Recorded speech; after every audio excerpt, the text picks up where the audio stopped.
A paz do Senhor, meus irmãos, bem-vindos aos 12 meses com Jesus. E como você já deve ter visto no título desse vídeo, o tema de hoje é Cuidado com a Língua. E já vamos deixar a passagem bíblica que vai ser a nossa base do estudo. É claro também que não vamos falar sobre outros versículos que envolvem esse tema, mas o tema base, o versículo base se encontra na carta de Tiago, capítulo 1, versículo 26, que diz assim: Se alguém entre vós cuida ser religioso e não refreia a sua língua, antes engana o seu coração, a religião desse é vã. Ou seja, o tema hoje vai ser bem forte, mas muito necessário, com certeza. Quando o Tiago vai escrever a sua carta para a sua igreja, para pessoas que ele estava liderando, né? Ele fala aqui sobre para a gente cuidar da nossa língua, para a gente refrear ela. Só que ele vai dizer assim: se alguém entre vós cuida ser religioso, em outras palavras, se alguém entre vós cuida ser cristão, porque a religião que ele está falando aqui é sobre o cristianismo naquela época, ou seja, e essa pessoa não refreia a sua língua, ele está dizendo que essa religião é vã, tipo, não tem valor algum. Como é que um cristão pode se dizer que é cristão, segue o cristianismo, ou seja, segue as práticas, segue o caminho que Jesus nos deixou, todos os ensinos, e não refreia a sua língua? Ele vai dizer que isso não tem valor algum. E a Kes agora vai destrinchar mais sobre isso, sobre o que nós vamos falar hoje. Amém. Como se trata sobre cuidado com a língua, a gente escolheu 3 pecados da língua, a qual a gente acaba cometendo bastante, às vezes sem nem perceber. São muito comuns de acontecer, mas às vezes a gente acaba passando despercebido. Mas não é porque são muito comuns que eles devem ser uma prática na nossa vida. A partir do momento que a gente observa esses pecados na nossa vida, a gente deve lutar para vencê-los. E o primeiro deles é a blasfêmia. Mas o que seria a blasfêmia? Blasfêmia nada mais é do que insulto. E de acordo com o dicionário, a blasfêmia, ela significa a palavra, a atitude ou gesto que tem o poder de atingir a dignidade ou a honra de alguém. Então, tem todas essas questões, a palavra ou a sua atitude ou gesto. Como a gente está querendo falar sobre os pecados da língua, eu vou falar a respeito dessa palavra. A gente pode usar sim a nossa língua para dizer blasfêmias contra alguém ou contra Deus também. Um desses exemplos foi o dos fariseus, quando eles disseram que Jesus estava operando milagres por meio do diabo, sendo que Jesus estava operando milagres por meio do Espírito Santo. Nesse momento, o que eles fizeram?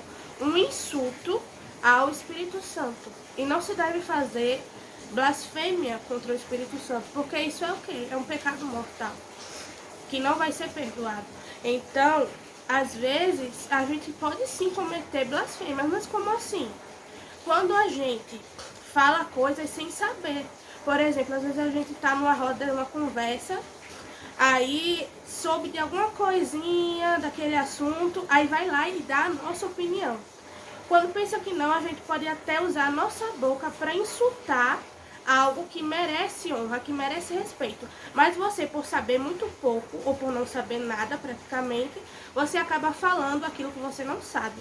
E quando a gente não conhece a pessoa, não conhece o assunto, é muito mais fácil da gente sair blasfemando, insultando, dizendo coisas que não tem sentido e que não tem nada a ver com aquilo que está sendo proposto. Então, como é que a gente faz para não cometer esse erro? Primeira coisa, conhecer muito bem o assunto é muito importante, ou a pessoa da qual você está falando. Porque se você não conhece, é muito mais provável que você vai errar e que você vai blasfemar, falar coisas que podem ferir a honra daquele assunto ou daquela situação daquela pessoa. Outra coisa também que você pode fazer é ficar calado, simplesmente ficar calado. Por quê? Quando a gente não sabe de alguma coisa, o mais sábio é a gente só ouvir, tentar absorver aquilo o máximo. Depois, se você quiser, você aprende mais quando você tiver um tempo. Mas se naquele momento você não sabe do assunto, não conhece muito bem, tanto de uma pessoa, tanto de um assunto, é melhor ficar ali caladinho, esperar, porque aí você evita de estar blasfemando, né? Isso é muito importante. Às vezes a gente blasfema por nada mesmo. E isso é muito importante, a gente ter esse controle da nossa língua. Mesmo que você tenha aquela vontade de estar ali no grupinho, se enturmar, falar com todo mundo, é muito importante ter esse controle. Agora, o Edson vai entrar com um outro assunto também. Foi interessante sobre a Kézia falar sobre essa questão da blasfêmia, sobre seu insulto a Deus. Eu lembrei de, pelo menos para mim, algo particular, que eu realmente não gosto, é quando as pessoas começam a brincar com o Espírito Santo, quem sabe a brincar de falar línguas estranhas, brincar de começar realmente a brincar com tudo aquilo que a Bíblia ensina que é sagrado. O batismo com o Espírito Santo, o falar em línguas, quem sabe a conversão de alguém, quem sabe alguma coisa relacionada à Bíblia. Na verdade, tudo que é relacionado à Bíblia, a gente não pode brincar com isso. E você pode falar, você é muito chato e tal, porque a gente não pode brincar com nada. Meu irmão, a Bíblia vai dizer que o Espírito Santo, ele sente, ele tem emoções, ele chora, ele ora por nós. Pensa comigo, algo tão maravilhoso que ele nos deu, que é o dom de falar em línguas, o dom de profetizar. Algo tão maravilhoso que é sagrado e que nos edifica. Imagina ele vendo isso, você falando dessa forma, com brincadeira, como se não fosse nada. Quem sabe até para zoar alguém, zoar algum irmão, ou fazer alguma coisa. Que a gente costuma muito ver no nosso meio que é jovem. Eu não me sinto bem vendo aquilo porque eu imagino quanto o Espírito Santo se chateia por ouvir aquilo. E eu mesmo já fiz isso. Isso me constrangeu muito quando eu comecei a pensar dessa forma. E eu faço a mesma pergunta para você. Comece a pensar dessa forma. Será que o Espírito Santo sente? Ele vê tudo que eu faço. Será que ele realmente se sente bem com isso? Pergunto, será que isso que eu estou fazendo faz bem ao Espírito Santo? Eu acho que essa é uma pergunta básica que você tem que fazer. E também foi muito importante ter falado isso, porque às vezes, até no nosso meio mesmo cristão, tem muito costume de sair brincando com as coisas sagradas, com as coisas de Deus. E a gente tem que tomar muito cuidado, porque essas brincadeirinhas, no meio delas pode surgir ali uma blasfêmia. Como, por exemplo, às vezes a pessoa está passando por uma situação e começa a brincar. Eita, mas Satanás está irado. Aí Satanás aí fica botando Satanás em tudo. É porque o diabo, é culpa do diabo, não sei o quê. E às vezes não. Às vezes a prova que você está passando é porque Deus realmente permitiu, que está querendo tratar algo em você. Ele está querendo tratar algo na sua vida. E você ali colocando piadinha, dizendo que tudo é Satanás, que tudo é o diabo. Então tomar muito cuidado com isso. E vamos falar agora sobre o segundo cuidado com a língua, né? Que no caso é deixar de mentir. É a mentira que é um pecado terrível em que a língua e que nós cometemos e temos que evitar a todo custo isso. Em Tiago, capítulo 3, versículo 6, vai dizer bem assim: a língua também é um fogo, como o mundo da iniquidade. A língua está posta entre os nossos membros e contamina todo o corpo. E inflama o curso da natureza e é inflamada pelo inferno. É um versículo bem forte, mas que no nosso estudo remeteu muito à questão da mentira. Por quê? Porque no versículo vai dizer que a língua também é um fogo, como o mundo da iniquidade. Quando a Bíblia diz sobre um fogo, ela fala sobre aquilo que está para crescer. Ou seja, um incêndio, quando ele já está num nível muito mais alto, antes ele teve que passar por um processo. Ou seja, começou pequeno para depois se tornar grande. E a mesma coisa que acontece com a língua. Uma mentirinha aqui, uma mentirinha ali, depois uma mentira muito grande. Mentira pequena e mentira grande é pecado de qualquer forma, é errado. E nós temos que evitar fazer isso. E quando a língua, nós cometemos a pecar com isso, nós contaminamos o nosso corpo. A Bíblia vai dizer que a língua é um membro do nosso corpo. E nós somos membros do corpo de Cristo. Imagina o que acontece quando um irmão mente para o outro. Imagina o que acontece quando eu minto ou nós mentimos para alguém. Nós estamos contaminando aquela pessoa e contaminando a nós mesmos. Porque estamos falando uma mentira, estamos enganando o nosso próximo. Não estamos sendo verdadeiros, não estamos sendo sinceros. Não estamos sendo o que Deus realmente quer que a gente seja. E isso vai contaminando todo o corpo, isso vai crescendo. E isso vai destruindo a pessoa. Por quê? Quando ela descobre a verdade, porque a verdade sempre vem, e isso é algo que você tem que ter na sua mente. Nenhuma mentira fica para toda a vida. Mas você pode pensar, tal pessoa morreu mentindo. Tal pessoa tem uma mentira que ninguém sabe. Meu irmão, no grande dia, essa mentira há de ser revelada. E ela terá um preço. Ela terá um custo. É por isso que nada se esconde diante de Deus. Nada se esconde diante daquele que vê tudo. E há uma consequência para quem fica mentindo. Porque isso começa a se tornar um vício. É isso que a gente tem que tomar cuidado, porque a mentira faz a gente se tornar um vício. A gente pode pensar que pode fugir de situações, fugir de determinadas coisas que acontecem na nossa vida. A gente pensa que a mentira é o melhor caminho, mas não é. Porque a mentira não demonstra amor. A mentira só demonstra quem você é, que você se importa com você mesmo. Porque você não quis se sentir mal naquele momento e você não quis falar a verdade. Mas muitas das vezes a mentira parece bom, mas o fim dela é destruidor. Agora a verdade parece ruim, por quê? Porque a verdade dói. A verdade machuca muitas das vezes, mas é a verdade que cura. É muito melhor você falar a verdade e machucar uma pessoa do que você falar uma mentira, massagear ela, para depois, quando ela descobrir, ter um estrago 10.000 vezes pior. E a Bíblia vai dizer em Efésios capítulo 4, versículo 25 que: portanto, cada um de vocês deve abandonar a mentira e falar a verdade ao seu próximo, pois todos somos membros de um mesmo corpo. Mas você pode me perguntar, Edson, como é que eu venço a mentira? Como é que eu consigo vencer isso? Porque eu tento falar a verdade e não consigo. Eu tento tirar isso de mim, mas quando vê alguma situação, minha mente já vem logo para mentir, para fazer isso, para fazer aquilo. E a Bíblia vai dizer que: e conhecereis a verdade, e a verdade vos libertará. Meu irmão, eu pergunto a você, quem é essa verdade? Essa verdade é Jesus Cristo. Essa verdade é quem ele viveu, quem ele é na verdade. Ele é o Verbo que se fez carne, que habitou entre nós e morreu por nós. Então, meu irmão, se você quer realmente abandonar a mentira, o que você tem que fazer é conhecer a verdade. Como é que nós conhecemos a verdade? Leitura da palavra, oração, clamar, pedir ajuda. Quanto mais você se relaciona com Deus, você começa a querer falar a verdade.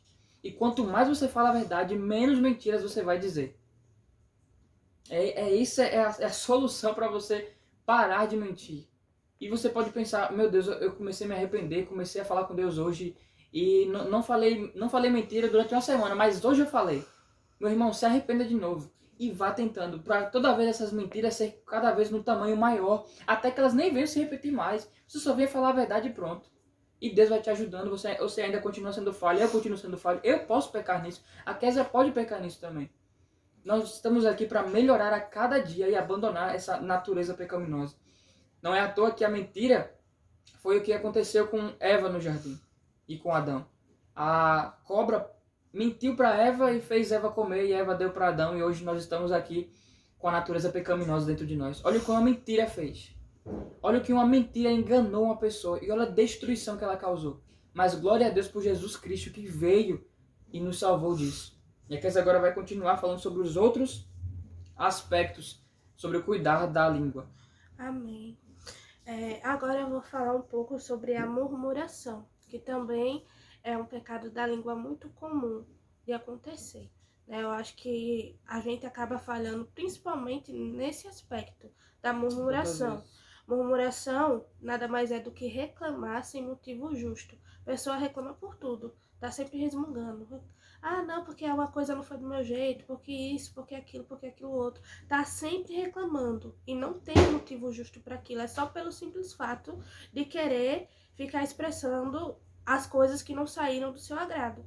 E isso é muito, muito importante da gente ter em mente, porque muitas coisas não saem do jeito que a gente quer. Então, se toda vez que as coisas não saírem do jeito que a gente quer, a gente sair murmurando, reclamando, onde é que a gente vai parar? Vai ficar pecando pro resto da vida? Porque isso é pecado. Nós não devemos tratar isso como algo simples, como algo assim, porque se fosse simples, você já teria largado, não é verdade? Mas o pecado não tem essa de, pecado grande, pecado pequeno. Isso é algo que você está repetindo na sua vida, porque problemas, situações que lhe desagradam, que vão contra aquilo que você quer, sempre vão existir. É um vício, né? Vira um vício dentro de nós e a gente muitas vezes não percebe. Que nem a mentira, né? Um vício. Que nem a mentira também vira um vício. Eu acho que essa murmuração é ainda mais sutil do que a mentira. Porque você vive a sua vida e você, quem sabe, passar 10, 20 anos, você não percebe que é uma pessoa murmuradora. Até que alguém chega na sua cara e diz: rapaz, tu tá reclamando demais, tu tá murmurando demais, de barriga cheia, vivendo assim, tu tá reclamando disso. Só sabe reclamar, sabe? É verdade. Aí a pessoa pode até dizer, ah, não, mas eu reclamo por causa disso, por causa daquilo outro. Mas às vezes não tem um motivo justo. Às vezes é só coisas corriqueiras do dia a dia, que pode acontecer com qualquer pessoa. Um prato pode quebrar, cair, aí você, eita, já fica aquela fera, já fica reclamando, gritando, esperneando. Cadê o Espírito Santo? Cadê o fruto do Espírito? Cadê o domínio próprio? Aí às vezes a gente vai deixando sutilmente a murmuração tomar conta da nossa vida. Então, a gente precisa ter muito cuidado com isso e ter maturidade. Maturidade para entender que as coisas, elas podem sair do nosso controle, sim. Que a gente não tem que estar sempre reclamando por elas. Eu vou dar um exemplo. Às vezes, para vocês verem como é muito sutil, não vou dar nem exemplos extremos. Coisa básica mesmo. Às vezes o esposo pode ver a esposa falhando várias vezes em algo. Aí ele diz, você nunca faz nada direito. Aí tá sempre falando aquela palavra. Você já percebeu que a pessoa, quando casa, ela tem uma ligação tão forte, tão espiritual, quando a gente fala do meio cristão, né? A gente sabe disso, que tem essa ligação muito forte. Então, você como marido, você tem uma autoridade sobre a sua mulher, da mesma forma que a mulher também tem uma autoridade sobre você. Mas aí cada um no seu papel, é lógico. Mas aí, quando você fala algo, lança palavras, aquilo vai sendo gerado. Vai sendo gerado. No mundo espiritual, aquilo é real. Aí vai acontecendo, vai chegar uma hora que a mulher pode estar pensando, meu Deus, eu só faço tudo errado. Aí fica aquela bola de neve. Enquanto você poderia estar dizendo palavras de bênção, dizendo, eita, errou mais uma vez, mas vamos aqui consertar isso. Vamos ver uma forma de melhorar. Porque todas as vezes que a gente lança palavras malditas, às vezes sem nem perceber, a pessoa pode estar ali sendo aprisionada por aquelas palavras. Às vezes a pessoa não tem aquele domínio também para saber o que filtrar, o que não filtrar. E saber que a gente tem uma autoridade espiritual. Às vezes você como pai, você fala, o seu filho vai, por exemplo, ele sempre tá quebrando as coisas, aí você diz pro seu filho, sempre assim, tudo que você toca quebra, aí fica toda vez irado, bravo, reclamando, tudo que você toca quebra, que não sei o que, tá fazendo de propósito, aí começa a lançar palavras. Nisso aí, o que é que acontece? O seu filho está recebendo aquelas palavras e principalmente a criança que ainda não sabe muito bem como filtrar as coisas, ela toma aquilo para si. Então, temos que ter cuidado com isso. Ter maturidade para entender que essas coisas rotineiras da vida podem acontecer, mas que a gente deve ter sempre fé nas pessoas, ter sempre fé em Deus, porque muitas vezes a gente murmura, principalmente contra Deus, é a pior coisa. Quando a gente quer encostar Deus na parede e dizer assim, Deus, você tem que fazer, porque o Senhor tem que fazer, o Senhor prometeu, que não sei o quê, e começa a lançar aquela imposição sobre Deus, como se Deus fosse o nosso empregado. Mas a gente tem que parar com isso de uma vez por todas, ter maturidade para entender que às vezes as coisas não saem do nosso jeito, que às vezes Deus está preparando algo para você sim bom, maravilhoso, mas que não é no seu tempo. Então a gente tem que ter esse cuidado, essa maneira de falar o que é que você está falando, está saindo do seu coração aquela angústia, comece a tratar logo aqui dentro, dizer, Deus, olha, eu estou reclamando muito. Todo dia tá aparecendo muitas situações e eu não sei me controlar, tô sempre reclamando. Peça ajuda ao Espírito Santo que ele vai te ajudar a ter essa maturidade espiritual e também até fé, porque não é porque as coisas estão saindo do seu controle que elas sempre vão ficar assim, que Deus nunca vai dar um escape, que não tem esperança. Tenha maturidade para entender que as coisas podem sim sair do seu controle e fé para saber que Deus pode sim abençoar, que no futuro essa situação que para você hoje é muito insuportável, que você quer mesmo reclamar, mas que Deus pode pegar essa situação, trabalhar na sua vida, trabalhar naquela coisa que está lhe incomodando e fazer você chegar ali ao propósito que ele estabeleceu. Então, basicamente é isso, foram esses 3 pecados a qual a gente quis esbanjar um pouco mais, porque são muito comuns, né? Mentira, a gente vê muito acontecendo, murmuração, blasfêmia, não é muito falado essa palavra, mas como a gente já viu, é sobre insulto, insultar, e às vezes a gente faz isso sem nem ao menos perceber, né? Então acredito que foi muito edificante, né, esse vídeo. Espero que tenha falado com você. Amém. Né? Que Deus abençoe a sua vida, de quem ouviu até aqui. O vídeo vai ficar um pouquinho longo dessa vez, mas que Deus possa abençoar a vida de cada pessoa que conseguiu tirar esse tempinho para ver e para ouvir, né? Deus possa abençoar a sua vida e ajudar você e todos nós para que nós venhamos vencer essa carne, essa natureza pecaminosa dentro de nós, que possamos ser mais parecidos com Jesus e que Deus abençoe o seu dia e a sua vida em nome de Jesus Cristo. Amém. Amém.